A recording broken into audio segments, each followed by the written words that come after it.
Hey everybody, I wanted to make a video real quick.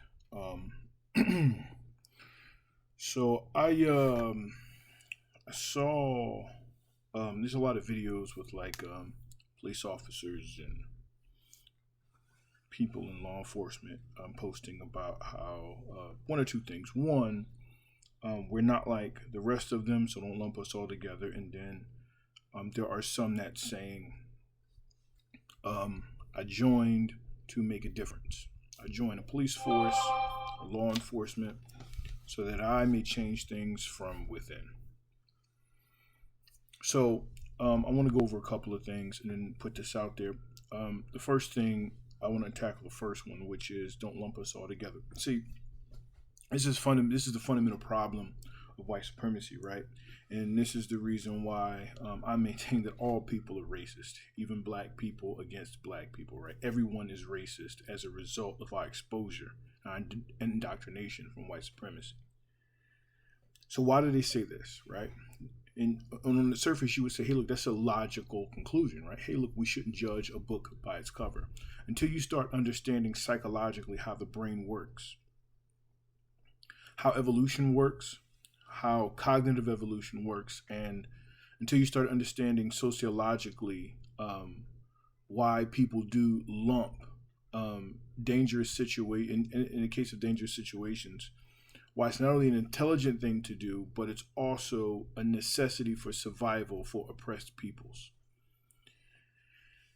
The reason why that is if I'm a human being murdered by a certain type of human being, I don't know which human being I might get.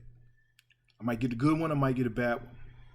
But I know for a fact there are human beings who do this, who wear this specific uniform, or this particular uniform, this specific uniform, who will hurt me.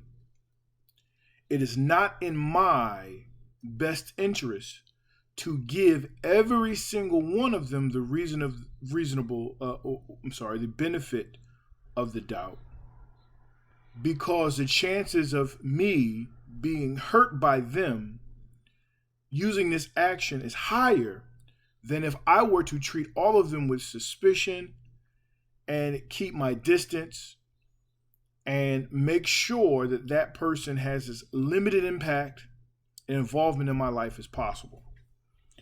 The reason why we don't allow black people to have this, the reason why we get offended, is because there is an expectation of control of blackness. It means that as a black individual in this country, as a so-called black individual in this country, you don't have the right to be offended. You don't have the right to protect your own life. You don't have the right to take measures that may offend other people that will for sure cause certain life-saving aspects to unfold. So for instance, I don't know if this cop pulling down the street is going to kill my loved one if I'm having a problem in the home. So I'm not going to say anything to them. I'm going to prejudge that person because it's safer for me, the oppressed, to do so. The second part of this is within, right? I'm going to join and change from within. This is not possible. It is impossible. Now, some people are going to say, well, that doesn't mean, what are you saying? Does it mean that you don't want anybody to try? No, that's not what I'm saying. What I'm saying is what you are doing is what the old folks used to call praying to miss. You're hoping for a situation that is rooted in impossibility on its head, on its face. You first have to understand something, right? The system in which you guys are trying to change has been constructed foundationally in a way so that if it does change, it would then crumble and then start new with the same exact people in the same exact situation. But before it gets to that point, there are stopgaps, there are locks in place.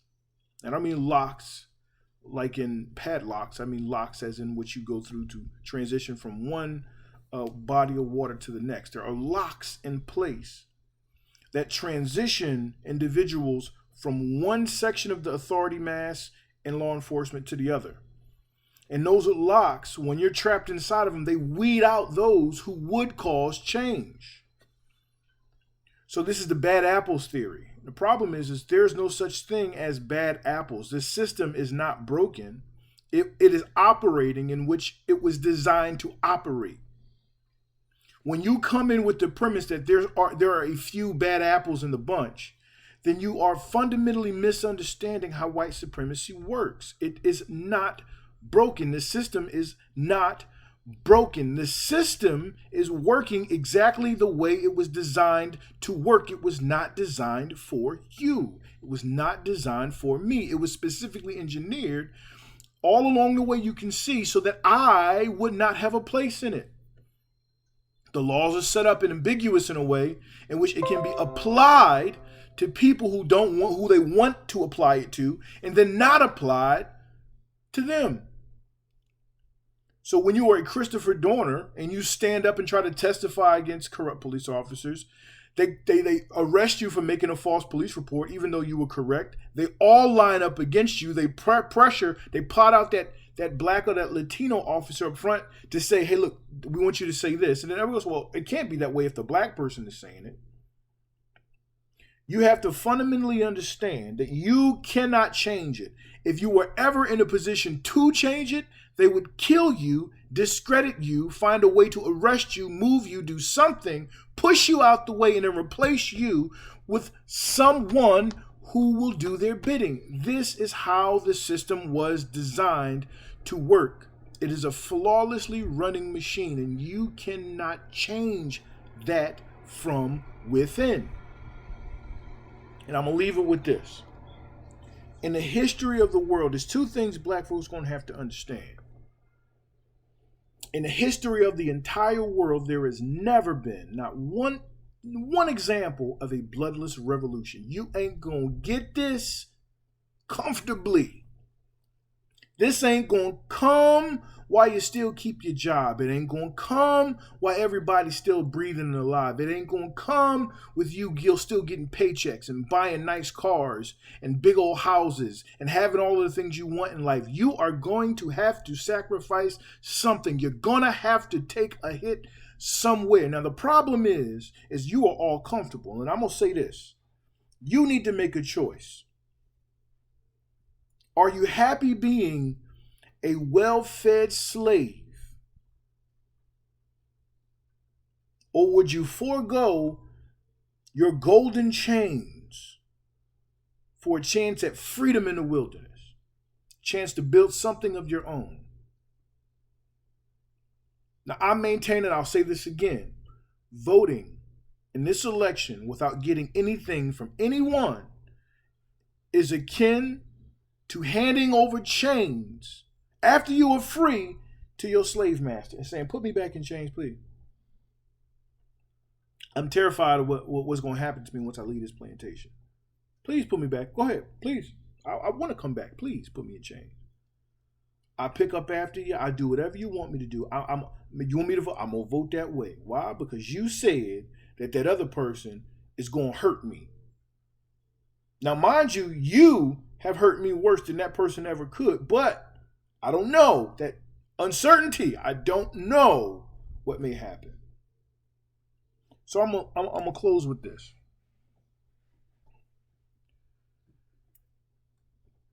There are going to have to be broken eggs in order to make this omelet. You're just going to have to make a decision. Are you willing to break them? Or are you going to stand by while other people break them for you and then you reap the benefits? And if that's the case, then you're a coward. Now, I'm not talking to anybody in specific fashion. I'm not saying you're a coward because you're making a decision a certain way. That's not what I'm talking about. I know there's a lot of people that have a lot of deep thought behind the selections and why they do the things they do.